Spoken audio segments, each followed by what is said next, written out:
Olá, pessoal! Meu nome é Moisés Salim, eu sou professor aqui da ESO Educacional. Estamos aqui em mais um evento promovido por essa pós-graduação excelente, simplesmente a melhor pós-graduação do Brasil. Aqui eu leciono civil, processual civil, nos cursos preparatórios, na pós-graduação também do direito previdenciário. Estou em quase todas as pós-graduações aqui lecionando.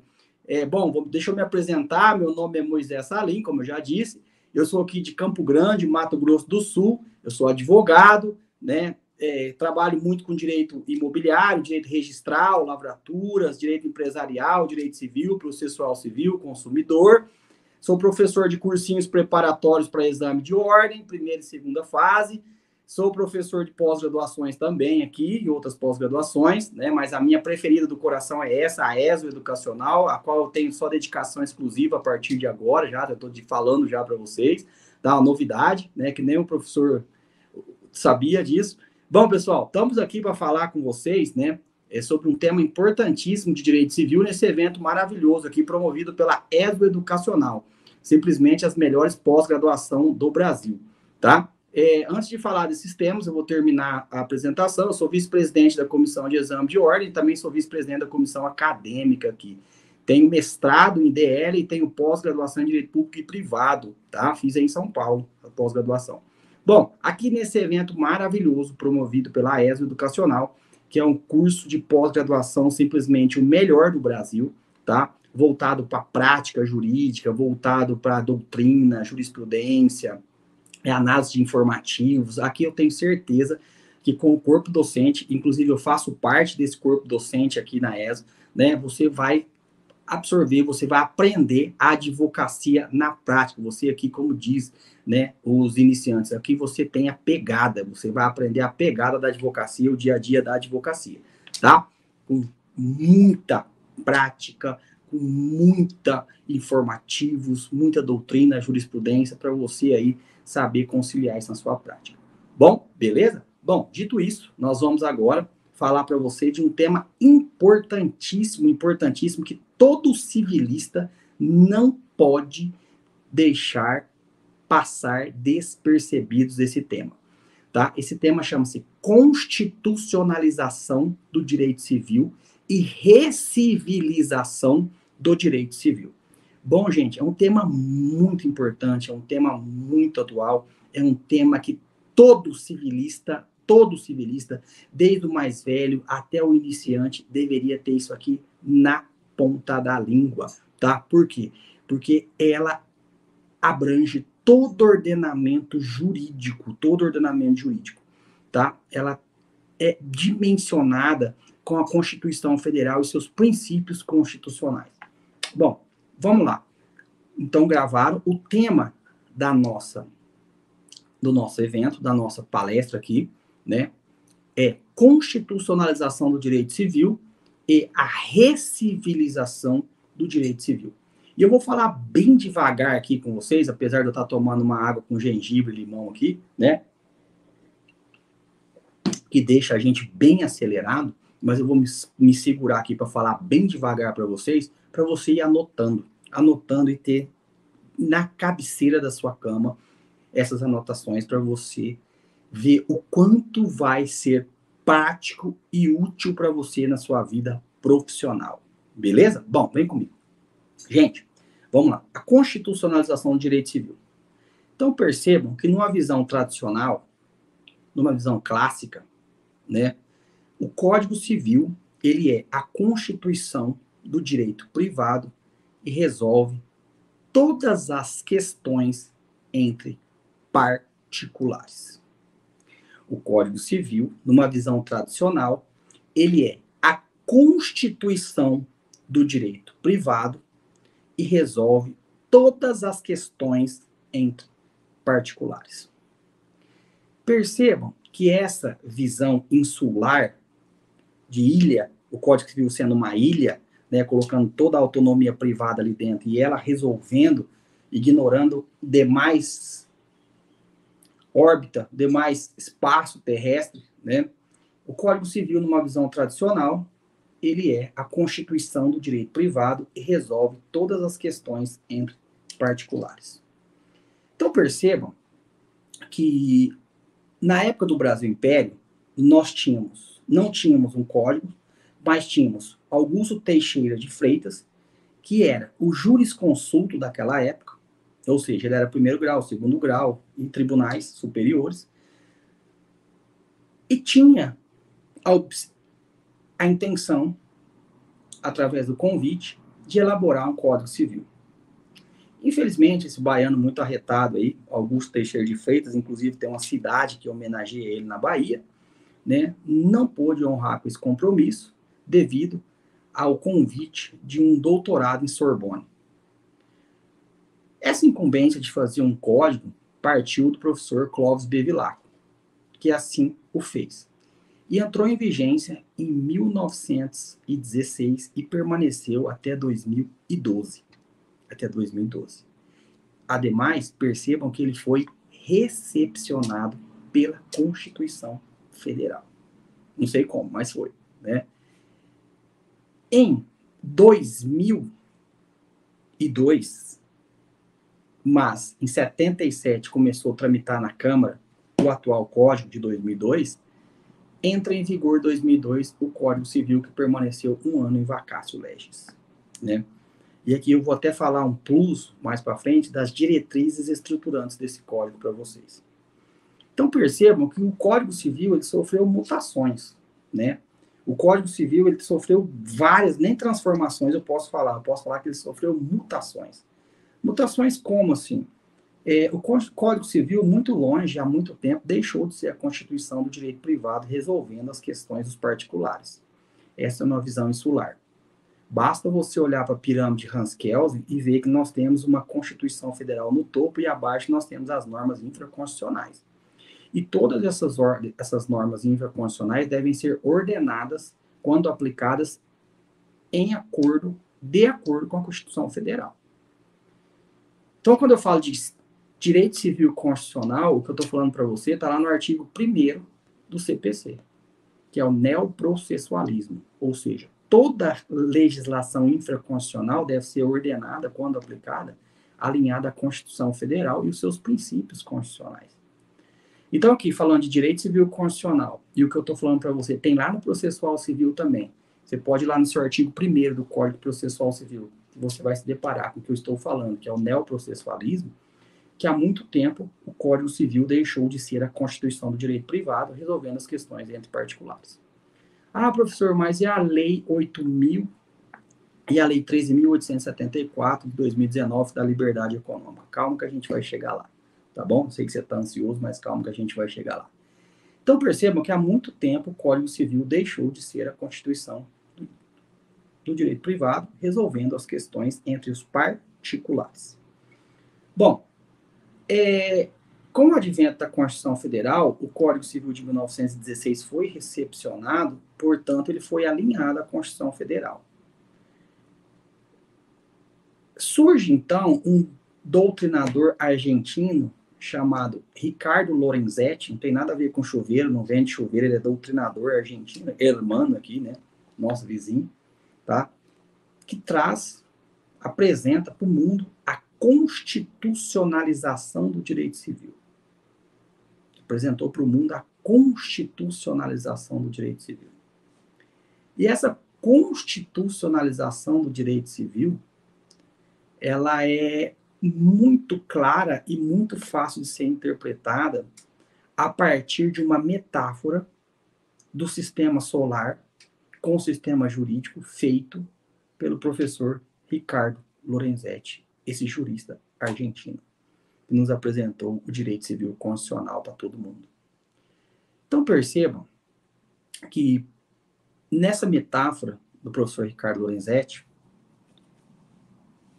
ele traz assim: o Sol ocupa o centro e os seus raios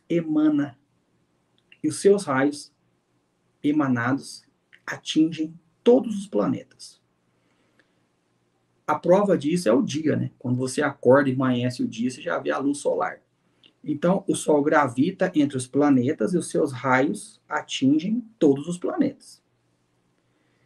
No sistema jurídico, a Constituição Federal é esse Sol, ou seja, ela ocupa o centro do sistema jurídico. Os seus raios são os princípios constitucionais que atingem todos os diplomas. Código Civil, Código Processual Civil, Código Processual Penal, Código Penal, legislação extravagante, ou seja, todas as leis vigentes nesse país. Então, essa metáfora inteligentíssima do professor Ricardo Lorenzetti, que ele faz a metáfora do sistema solar com o sistema jurídico, onde o Sol ocupa o centro do sistema e os seus raios atingem os planetas. No sistema jurídico, a Constituição Federal ocupa o centro do sistema jurídico e os seus raios são princípios constitucionais que atingem todos os diplomas, por exemplo, Código Civil, Código Processual Civil, Código Penal, Código Processual Penal, toda a legislação vigente, né? É a prova da constitucionalização do direito civil de que, para se aplicar o Código Civil, nós temos que observar os princípios constitucionais e a Constituição Federal. Por isso que o Código Civil deixou de ser a Constituição do direito privado, resolvendo todas as questões dos particulares. Professor, quais são esses princípios elencados na Constituição Federal e qual a sua importância? Na Constituição Federal, que ocupa o topo da pirâmide Hans-Kelsen, sendo a legislação ápice, a legislação suprema desse país, né? Nós temos o princípio da dignidade da pessoa humana, lá no artigo 1º, inciso 3º. Nós temos o princípio da solidariedade no artigo 3º, inciso 1º, e nós temos o princípio da isonomia ou igualdade no artigo 5º caput da Constituição Federal. Percebam que esses princípios, o da dignidade da pessoa humana, que está lá no artigo 1º, inciso 3º, o da solidariedade, que está lá no artigo 3º, inciso 1º, desculpa, dignidade da pessoa humana, artigo 1º, inciso 3º, solidariedade, princípio da solidariedade, artigo 3º, inciso 1º, e o princípio da isonomia ou igualdade, artigo 5º caput, todos da Constituição Federal, são princípios que têm força de cláusulas pétreas implícitas. São princípios que têm força de cláusulas pétreas implícitas. Então, você percebe que, quando você vai aplicar o Código Civil, ele deve estar alinhado aos princípios constitucionais e à Constituição Federal. Eu estou falando bem devagar, tá? Para você ir anotando o que eu estou falando, porque isso aqui é uma visão geral do direito civil. Se você não tiver essa visão geral do direito civil, você não entende como que ele é aplicado na prática. Eu já vou trazer para vocês alguns exemplos aqui, que são cobrados na prática, que são utilizados na prática, de que o direito civil sendo aplicado, ele deve ser alinhado à Constituição Federal e aos princípios constitucionais, né? Perceba que de um lado eu tenho um particular e outro particular, por exemplo, eles podem celebrar o contrato como bem lhe aprover? Não, não pode. Esse contrato deve estar alinhado à Constituição Federal e aos princípios constitucionais. Beleza? Tranquilos? Vamos lá. Então, relembrando aqui, o direito civil, o Código Civil deixou há muito tempo de ser a Constituição do direito privado. Há muito tempo deixou de ser a Constituição do direito privado, né? Criou-se o direito civil constitucional, ou seja, a constitucionalização do direito civil. E eu expliquei para vocês através da metáfora do professor Ricardo Lorenzetti, né, que é um jurista argentino, que fez uma metáfora do sistema solar com o sistema jurídico. o Sol ocupa o centro do sistema e seus raios atingem todos os planetas. A Constituição Federal, ela atinge o centro do sistema jurídico. Os seus raios são princípios constitucionais que atingem todos os diplomas, Código Civil, Código Processual Civil, Código Penal, Código Processual Penal, toda a legislação vigente. Esse direito civil constitucional também tem lá no processual civil, que chama não direito civil constitucional, mas sim neoprocessualismo. E tudo isso que eu falei para vocês está lá no artigo 1º do Código Processual Civil, né? Por que está no artigo 1º? Porque o Código Processual Civil ele deve ser ordenado, quando aplicado, à Constituição Federal. A Constituição Federal. Tudo isso que eu falei para vocês aqui. Então, percebam o seguinte. Nós temos três princípios constitucionais. Antes da gente falar dele, essa metáfora do professor Ricardo Lorenzetti, ela está no artigo 1º do Código Processual Civil. Se você ler, pegar o seu código, você vai perceber que o processo civil será ordenado e interpretado. Desculpa, o processo civil será ordenado, disciplinado e interpretado conforme os valores e as normas fundamentais estabelecidas na Constituição da República Federativa do Brasil, observando-se as disposições desse código. Isso aqui, gente, chama-se neoprocessualismo, que é o direito processual civil constitucional, que é a mesma coisa do direito civil constitucional que a gente está estudando a partir da metáfora do professor Ricardo Lorenzetti, onde a Constituição Federal ocupa o centro do sistema jurídico e os seus raios são princípios constitucionais que atingem todos os diplomas. Né? Nós temos 3 princípios na Constituição Federal, como eu já disse para você, que tem força de cláusulas pétreas implícitas, que é o princípio da dignidade da pessoa humana, que está lá no artigo 1º, inciso 3º da Constituição Federal, princípio da solidariedade, que está no artigo 3º, inciso 1º da Constituição Federal, e princípio da isonomia ou igualdade, que está lá no artigo 5º, caput, todos esses artigos na Constituição Federal. Beleza, pessoal? Joinha? Bom, professor, vamos lá. Casos práticos envolvendo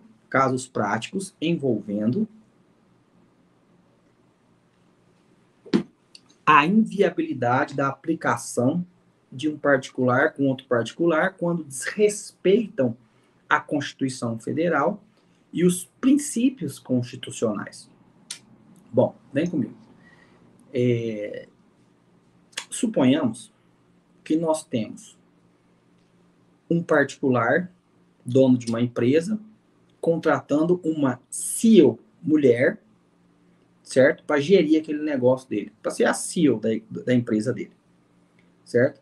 Não estou falando de CLT, não estou falando de registro na carteira, estou falando de prestação de serviços regulamentada pelo Código Civil. Estou falando de prestação de serviço regulamentada pelo Código Civil, contrato de prestação de serviço.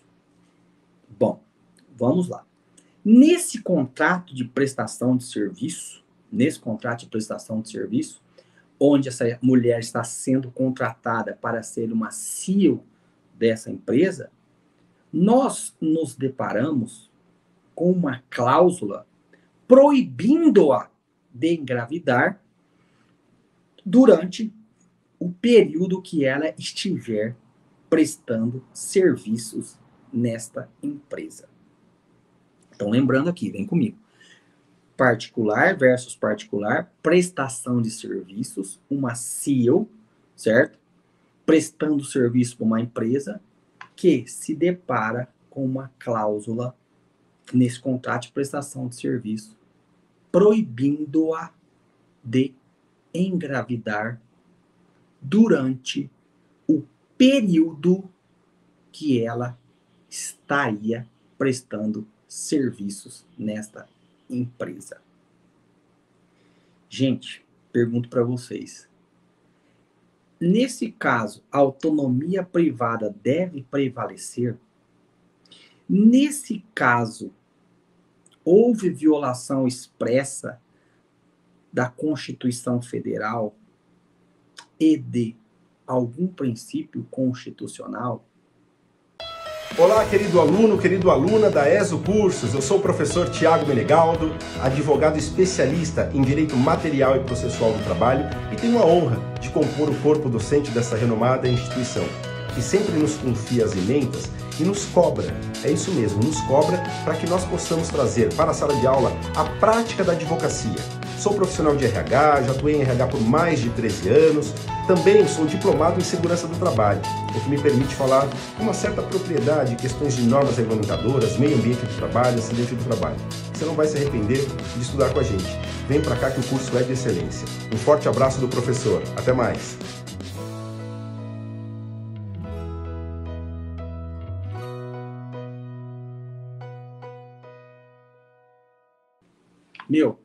Então percebam que eu já acabei de falar para vocês. De um lado, um particular, dono de uma empresa, contrata uma CEO, de outro lado, particular versus particular, certo?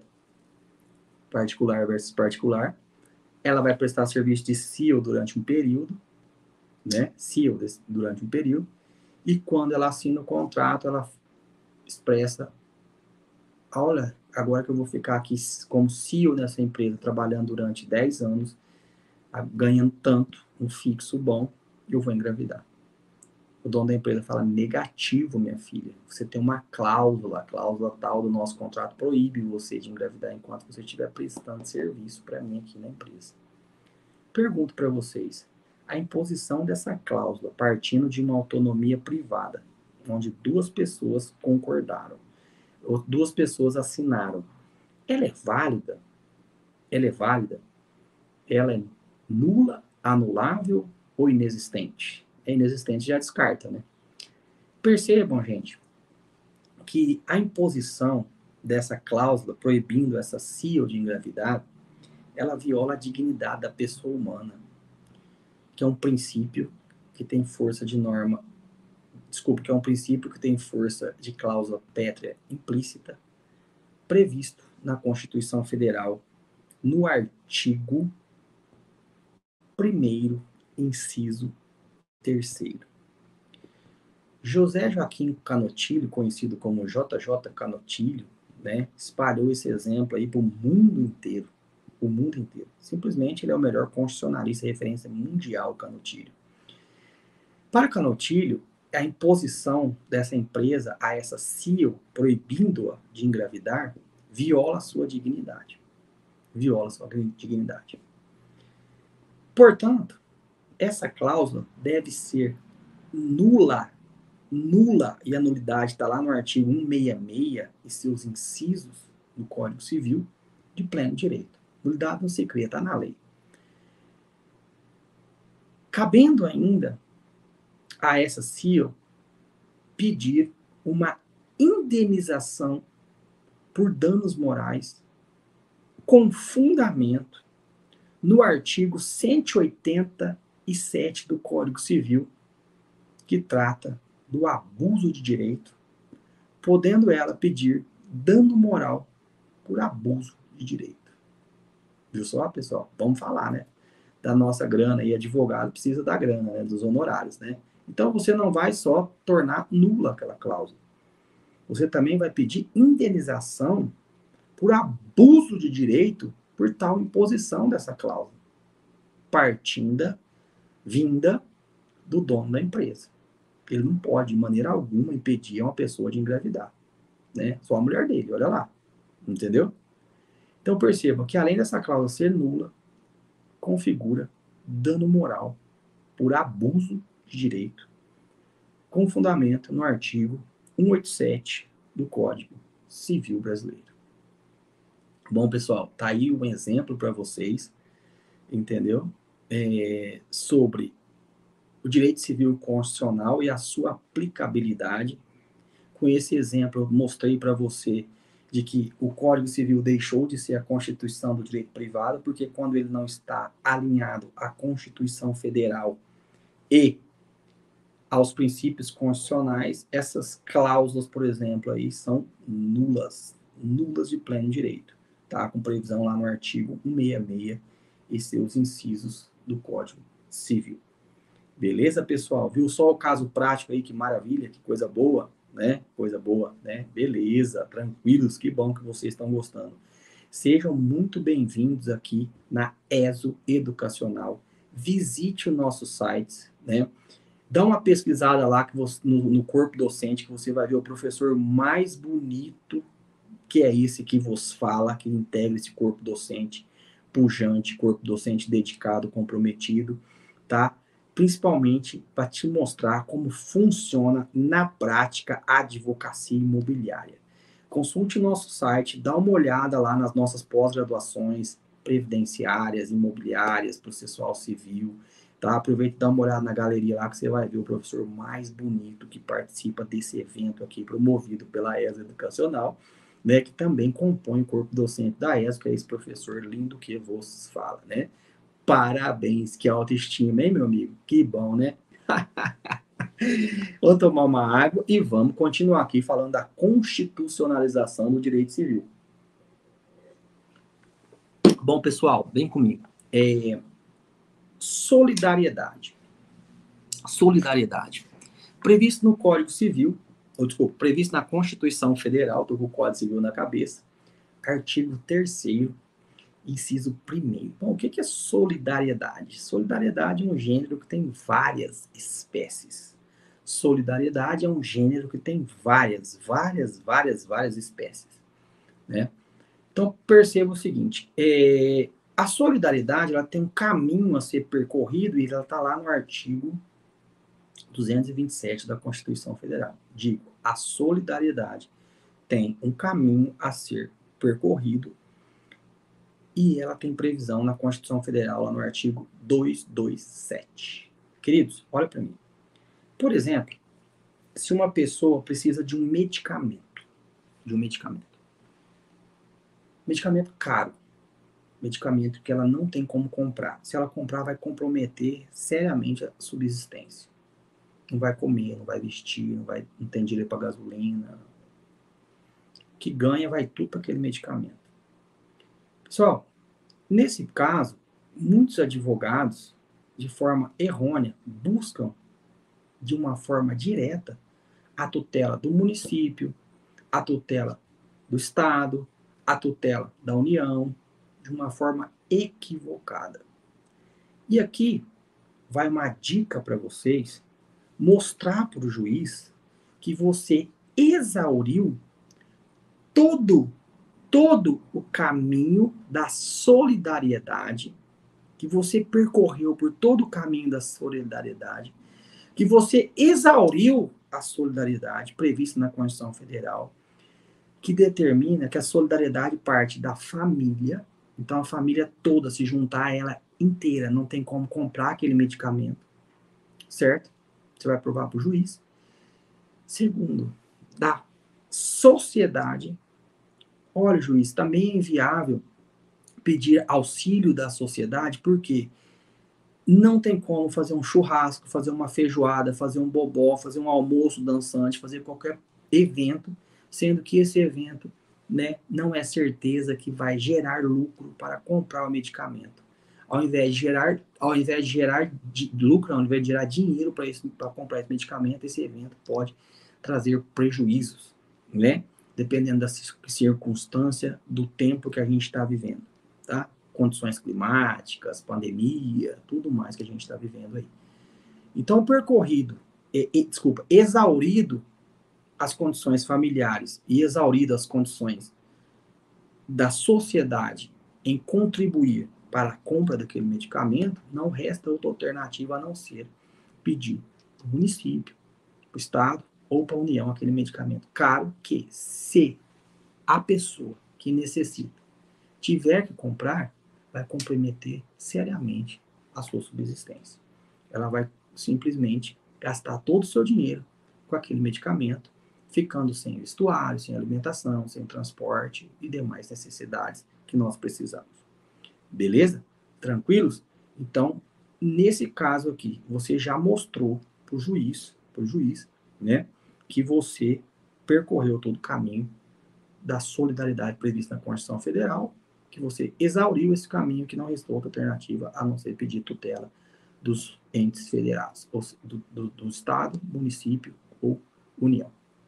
Beleza, meus amigos? Tranquilos? Joinha? Outro exemplo? Sim, outro exemplo. Bom, é um exemplo que o STJ, ele acabou com o meu exemplo, né? Ele acabou com o meu exemplo. Por quê? Porque ele entende que a mulher traída, ou o marido traído, ou o companheiro traído, ou a companheira traída, sendo eles de sexo opostos ou do mesmo sexo, não tem direito a alimentos. É a decisão do STJ, né? Mas, infelizmente, data vênia máxima a essa corte, eu entendo de forma diferente. Os alimentos são requisitos. Requisitos atrelados no trinômio. Não é mais binômio, né? Um trinômio. Necessidade, capacidade e adequação. Ademais, a gente está falando de alimentos provisórios, não de alimentos vitalícios, né? Então, por exemplo, o cônjuge traído, se ele tem como prover alimentos, se ele tem condições de pagar alimentos, eu entendo que, primeiro, no divórcio, não se discute culpa, né? Segundo, o divórcio é um direito potestativo. Cabe a você ficar casado ou não, no momento que você quiser. Terceiro, não existe divórcio litigioso. De forma errônea, muitos profissionais colocam em peças divórcio litigioso. Divórcio não é litigioso. Divórcio é direito potestativo. Sendo direito potestativo, você tem o direito de ficar casado quando você quiser, a hora que você quiser. Entendeu? Há litígio quanto à partilha de bens. E o que é esse litígio quanto à partilha de bens? Quando as partes, quando os companheiros, quando os cônjuges, sendo eles do mesmo sexo ou de sexo opostos, né, não entrarem num comum acordo quanto à partilha, o juiz que irá fazer essa partilha. O juiz que irá fazer essa partilha. Olha, tem tais imóveis, 50% para vocês, 50% para vocês, de tudo aqui que vocês constituírem, vocês se viram e vendem. Tá? Aí é nova lavratura, novo registro para colocar aquele imóvel individualizado no seu nome. Entendeu? Então, perceba o seguinte, falando de solidariedade, eu entendo, sim, que o divórcio não se discute culpa mais, emenda constitucional 66, 2015, né? Até mesmo não existe mais separação judicial, só existe separação de fato, que você não pode confundir separação de fato com separação judicial, e é um tema bem importante que eu vou dar uma deixa, já vou falar para vocês. Separação de fato é quando a pessoa sai de casa, já tem outro convivente, já está morando com outra pessoa, não fez o divórcio, né? Está em união estável? Está em união estável, perceba que ele está em união estável, ele não é separado judicialmente, porque não existe mais separação judicial, mas as pessoas separadas de fato pode constituir união estável e tem previsão legal lá no artigo 1723, parágrafo 1º do Código Civil. É o que eu estou falando para você, tá? Então, voltando aqui à solidariedade, né, eu entendo o seguinte, que o cônjuge traído, ele tem direito a alimentos provisórios, entendeu? Aquele que traiu tem direito a alimentos provisórios, tá? Diante do trinômio, necessidade, capacidade e adequação. Necessidade é o que ele necessita para viver. Capacidade é o que o seu cônjuge tem para pagar. E adequação é para manter aquele mesmo patamar de vida que ele tinha quando casado, tá bom? Foi fazer a bobeira de trair, de cair na mídia, né? De ficar doidona, tá chapada, vai carregada para casa, olha aí no que deu. O STJ falou que não tem direito a alimentos, tanto ele quanto ela, para não falar que eu estou sendo aí injusto, tá? Para não falar que eu estou sendo injusto. Certo, pessoal? Beleza, meus queridos? Joinha, joinha, joinha. Ó, não consigo pegar na outra gola. Ó, como é que eu faço? Ó, não consigo. Paz, que coisa, mano. Que coisa engraçada, né? Bom, só para descontrair um pouquinho aqui com você, lembrando, né? Lembrando que eu peço para você dar uma visitadinha no nosso site lá. Veja os nossos produtos que estão lá em oferta, as nossas pós-graduações, veja o corpo docente, entra no Instagram do professor, vê as fotos dos professores, tá? O meu é da gravata azul, tá, gente? Moisés Salim da gravata azul. Tem 2 Instagram, o outro eu não sei quem foi, de certo? Foi alguma recalcada aí que fez algum Instagram para mim, eu não tô sabendo, né? Mas o meu verdadeiro mesmo é aquele que eu tô com a gravata azul, tá bom? Um outro que eu tô lá com um fundo amarelo, com a gravata, um terno lá, eu não fiz aquele Instagram, não tem nem acesso.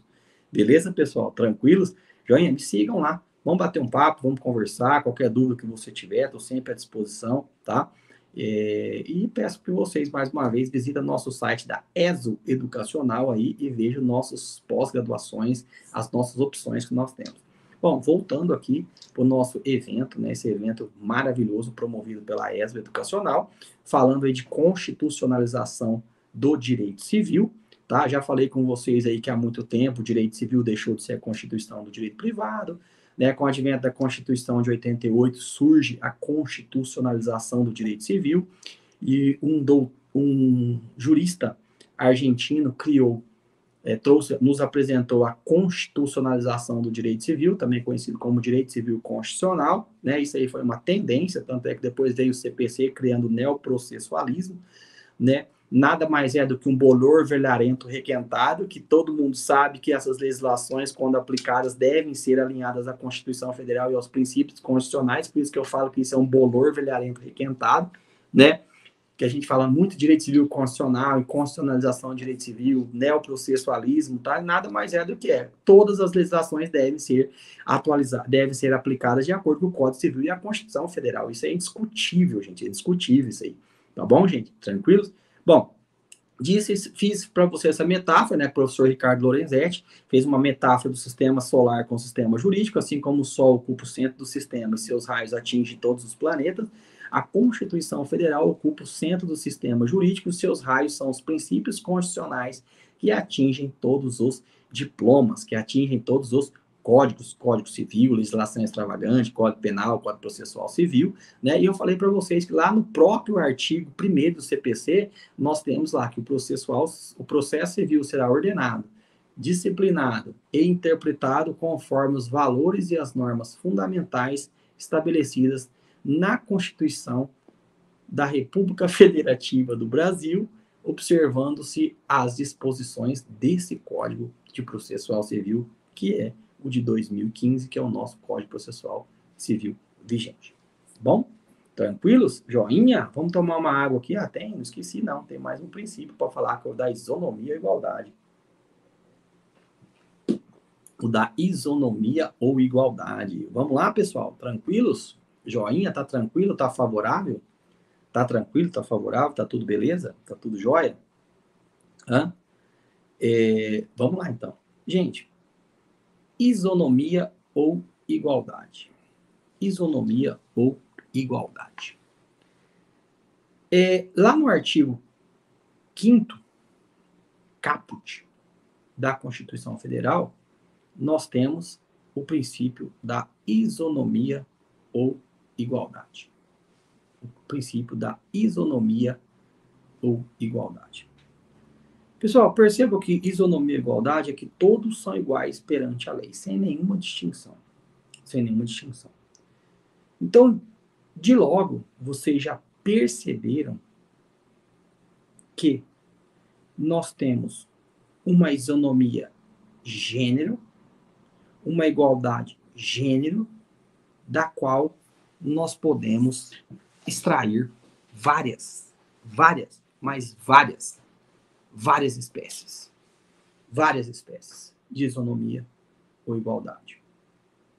Bom, vamos lá.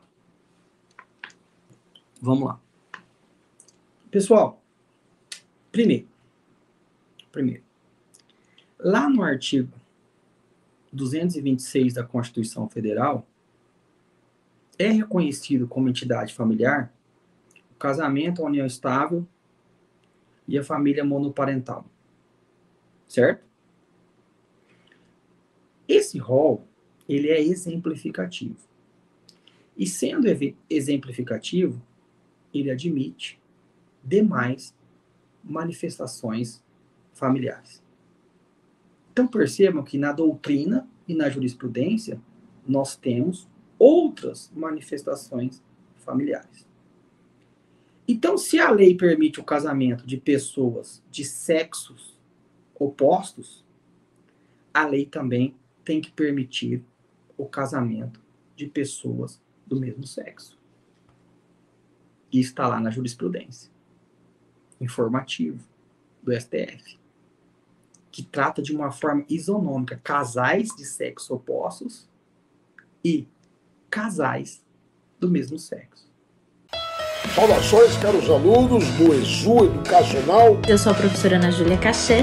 Eu sou a professora Aline Mendes. Sou a professora Daniele Reis. Professor Roberto. E vim aqui para dizer que com muita honra acompanho o grupo de professores de Direito Previdenciário da ESO. Participo com muito prazer, com muita alegria do corpo docente aqui da ESO Educacional. Eu sou professora da pós-graduação de Direito Civil, Processo Civil e outras pós-graduações da ESO Educacional. Estamos juntos com a ESU Educacional no seu aprimoramento em várias disciplinas da área de pós-graduação. E eu te convido a vir participar das pós-graduações, a vir conhecer a ESO, que é um excelente instituto educacional para o seu crescimento acadêmico, profissional. E eu tenho certeza que vocês vão adorar. Fica aí o convite para que vocês possam ser nossos alunos. Eu espero vocês. Um beijo grande.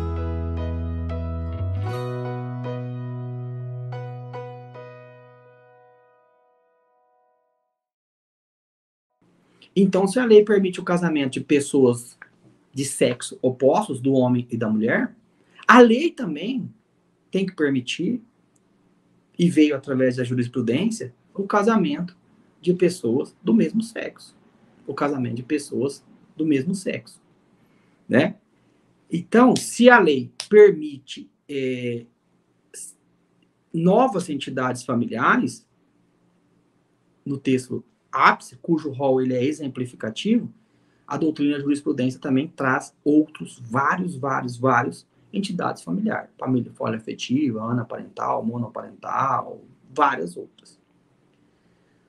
Outro tema que a gente pode falar aqui também, sobre isonomia ou igualdade, é que filho é filho e ponto final. Não se discute a sua origem. Filho fora do casamento, filho impúrio, filho impróprio, filho adulterino, esses termos não devem ser utilizados. Eles são discriminatórios. Por quê? Pelo princípio da isonomia ou igualdade, previsto no artigo 5º caput da Constituição Federal, todos são iguais perante a lei. Então, filho do casamento e o filho fora do casamento têm todos os direitos e deveres. Tem todos os direitos sucessórios, todos os direitos, os deveres também de pagar pensão para seu pai ou para sua mãe, se assim ela precisar futuramente. Está na lei. Entendeu? Agora, um exemplo bem mais claro para você entender, aqui na sua prática, né, da advocacia civil, é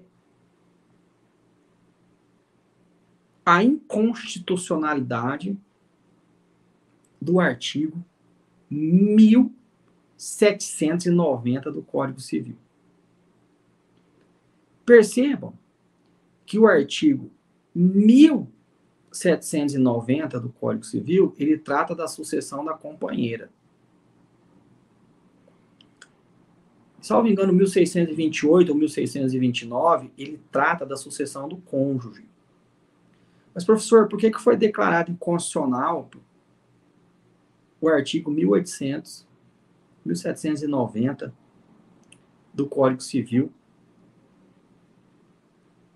Porque simplesmente ele trata de uma forma diferenciada a sucessão do cônjuge da companheira, violando assim o princípio da isonomia ou igualdade entre os cônjuges. Lembra que eu falei para vocês que nós tínhamos uma isonomia e uma igualdade gênero, da qual apareceria várias espécies? Lembra que eu falei isso para você? Então, aqui temos mais uma espécie, né? O cônjuge e o companheiro, pelo Código Civil, tinham sucessões diferentes. Ou seja, o cônjuge tinha mais direitos sucessórios do que a companheira. Por quê? Lá no 1629 ou 1628, não me recordo agora, o cônjuge concorre com descendentes, não ostendo ela concorre com ascendente. Não tendo ascendente, ela leva tudo sozinha, no caso de morte. Ou seja, não tem concorrência do cônjuge com colateral de segundo grau, que é irmão. Não tem concorrência do cônjuge com colateral de terceiro grau, por exemplo, tio. Não tem concorrência do cônjuge com colateral de quarto grau, que aqui finaliza, no colateral só vai até o quarto grau, com primo, por exemplo. Entendeu? Então percebam que o 1629 ele trata de uma forma diferenciada a sucessão da companheira, que lá no 1790 concorria com descendente, não tendo ela ia concorrer com ascendente, não tendo ela concorria com colateral de segundo grau, que é irmão, não tendo ela concorreria com colateral de terceiro grau, que é o tio, não tendo tio ela concorreria com o primo, que é um colateral de terceiro grau. Então, isso viola o artigo 5º caput da Constituição Federal, que é o princípio da isonomia ou igualdade. Simples assim, meus caros. Simples assim. Por isso que foi declarada a inconstitucionalidade desse artigo, né? E algumas dúvidas. Professor, união estável e casamento é a mesma coisa? Não, não é a mesma coisa. Porque as mesmas coisas não se convertem uma nas outras, e a lei lá no 1725, ela prevê a conversão da união estável em casamento a qualquer momento. E essa regra se aplica também às famílias homoafetivas ou isossexuais, que são as famílias isoafetivas ou isossexuais, que são a união de pessoas do mesmo sexo, e pessoas de sexo opostos é a união estável prevista lá no artigo 1723 do Código Civil, que determina que constitui união, a convivência pública, contínua e duradoura com o intuito de constituir família de pessoas de sexo oposto, configura a união estável. Tá. O STJ diferenciou união estável de namoro qualificado. Qual que é a diferença? Aproveitando aqui, falando para vocês. Percebam que na união estável, a convivência pública, contínua e duradoura com o intuito de construir família com pessoas de sexo opostos, ou seja, um homem ou uma mulher, né? Agora, quem é essa mulher? Quem é esse homem? Meu companheiro, minha companheira. Já o namoro qualificado, ele é uma convivência pública, contínua e duradoura de pessoas de sexo opostos ou do mesmo sexo, tá? Mas que irão contrair casamento, que irão contrair uma união estável ou um casamento no futuro. Por exemplo, noivado. Quem é essa mulher? Minha noiva. Quem é esse homem? Meu noivo. Coisa brega, noivo, enxoval, né, gente? Fazer o quê? Mas tem muita gente que ainda gosta. Desculpa quem gosta, mas eu acho muito brega, noivado, enxoval, bordar na toalhinha fulano e fulana, né? Eu acho muito brega isso aí. Eu não me submeto a isso, não. Tá? Beleza? Tranquilos? Então, vem comigo aqui. Então, diferentemente aqui, nós temos que saber decifrar bem, diferenciar bem namoro qualificado de união estável. Namoro qualificado de união estável. E como eu já disse, é a convivência pública, contínua e duradoura com o intuito de construir família, com pessoas de sexo opostos, né? Ou, no caso, uma união isossexual ou homoafetiva de pessoas do mesmo sexo. Agora, é união estável ou união homoafetiva. Por exemplo, se for um noivado futuro, né? Moro com a minha namorada para poupar, para a gente comprar uma casa em condomínio, mas ela é minha noiva, é comprovado que ela é minha noiva, ela não é minha companheira, é namoro qualificado. Professor, tem regime de bens? Não tem regime de bens. Qual a regra que se aplica? Sociedade de fato com participação nos aquestos. Sociedade de fato com a participação nos aquestos. O que ela contribuiu, ela tem direito. O que ele contribuiu, ele tem direito. Diferente de regime de bens na união estável ou na união homoafetiva, que no silêncio é o da comunhão parcial de bens, também conhecido como regime legal. Beleza, meus queridos? Legal. Vai estar aqui com vocês, né? Na ESO Educacional, simplesmente a melhor pós-graduação do Brasil, simplesmente a melhor pós-graduação do Brasil, né? Ela é indiscutivelmente a melhor, né? E esse professor que vos fala integra também o corpo docente, né? E peço para você mais uma vez dar uma olhada lá no nosso site lá, né? Vem com a gente aqui, vamos interajar. Vamos interajar junto. Beleza, pessoal? Bom, vamos acabar aqui. Então, percebam que, no começo, a gente começou falando, né, de que o Código Civil deixou de ser a Constituição do Direito Privado, né, esse entendimento é superado, nós temos a Constituição Federal, que é a legislação ápice desse país, e abaixo dela nós temos uma norma infraconstitucional, que é o Código Civil, né, e que, para ser aplicado, ele deve respeitar a Constituição Federal e seus princípios constitucionais. Surgiu-se, então, no Brasil, a constitucionalização do direito civil. A constitucionalização do direito civil. Né? Já falei para você da metáfora do professor Ricardo Lorenzetti, dos 3 princípios que têm força de cláusula pétrea implícita, já dei bastante exemplos, e aqui eu já parto para o final do nosso programa, né? Para a gente finalizar isso aqui e falar um pouco também da recivilização do direito civil. Mas antes de falar da recivilização do direito civil, eu gostaria de falar contigo a seguinte hipótese. Não. Percebam que tudo isso que a gente estudou, né, que o Código Civil deixou de ser a Constituição do Direito Privado, que a constitucionalização do direito civil, ela veio para dar primazia à pessoa humana que exerce um papel coadjuvante na sociedade. Por conseguinte, percebam que houve uma repersonalização e uma consequente despatrimonialização. Ou seja, a pessoa humana exerce papel de relevo na sociedade e entre ela e o patrimônio prevalece a pessoa humana. Prevalece a pessoa humana, tá? Deixou de ser um mero agente econômico, a pessoa humana. Beleza? Então, houve uma repersonalização e uma consequente despatrimonialização, tá? Surgindo, então, no Brasil, o direito civil. Bom, quanto ao direito civil, surgindo, então, no Brasil, o direito civil constitucional, né, gente? Quanto ao direito civil constitucional e a recivilização do direito civil, nós devemos observar aí que em 2019, no segundo semestre, entrou em vigência a Lei da Liberdade Econômica, que é a Lei 3.874, de 2019.2, né? Que essa Lei da Liberdade Econômica, ela nada mais é do que a intervenção mínima do Estado nas relações entre particulares. Isso é a recivilização do direito civil. É a intervenção mínima do Estado nas relações entre particulares. Então, para com esse negócio, dessa falsa ideia de que eu assinei, é um contrato de adesão, eu quero rescindir esse contrato. Não. A tendência agora é que o Estado vai intervir de forma mínima nas relações entre particulares. Entre particulares. Tá? Agora o Estado vai intervir de forma mínima em relações entre particulares. Desde que essa relação esteja alinhada a tudo que nós já conversamos. Porque se ela não estiver alinhada de tudo que nós conversamos, eu não estou falando de intervenção mínima, estou falando de nulidade, de dano moral por abuso de direito e várias outras questões que a gente já estudou. Então eu quero que vocês observem isso, tá? Observem isso.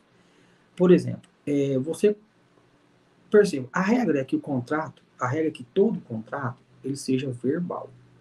O contrato ele só é escrito quando a lei determina que ele é escrito. Por exemplo, aqui na nossa pós, na ESO educacional, quando nós falamos de direito imobiliário, você vai perceber que a fiança ela não pode ser prestada de forma verbal, porque a lei rege, a lei determina que a fiança seja prestada somente de forma escrita. Somente de forma escrita. Então, a regra de que todo contrato, ele é verbal. Ele é verbal. Tá bom? Então, vem comigo. Quando você compra gasolina, você faz um contrato de compra e venda de combustível? Não, não faz. Vai lá, passa o cartão, passou. Você questiona o preço? Não. É um contrato de adesão? É. Você pode pedir desconto? Não. É aquele preço que está ali? É. É uma formação de monopólio, cartel, estatal? É. Fazer o quê? Né? Então, perceba o seguinte. Você não pode alegar, está muito caro, eu quero fazer uma revisional do preço da gasolina. Não existe essa possibilidade. Eu quero fazer uma revisional do pãozinho, né? Não estou comendo mais pãozinho. De manhã está muito caro, o mercado está muito caro, não estou conseguindo comer. Eu quero fazer uma revisional de alimentos. Olha só, Revisional de alimentos, mas comestível, não é alimentos que se paga, não, tá? Bom, não existe essa possibilidade, porque é aí que vem a intervenção mínima do Estado. Então, todo contrato, se ele está em patamar de igualdade, né? Se ele está alinhado, tem patamar de igualdade, não tem efeito gangorra, uma parte está ganhando muito, a outra está perdendo muito, tem a intervenção mínima do Estado nas relações entre particulares. E isso é a recivilização do direito civil, que não pode ser confundido. Não resgatou o Pacto da Sunt Servanda, onde o direito civil, onde a vontade das partes faz leis no contrato, acabou. Não tem isso mais. Isso aí não foi resgatado. O que eu falei para vocês é que o Estado terá intervenção mínima nas relações entre particulares, no caso de revisionais infundadas, que não tem cabimento, tá?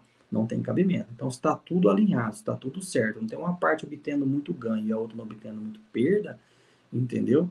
Então, aqui não há que se falar em revisional contratual.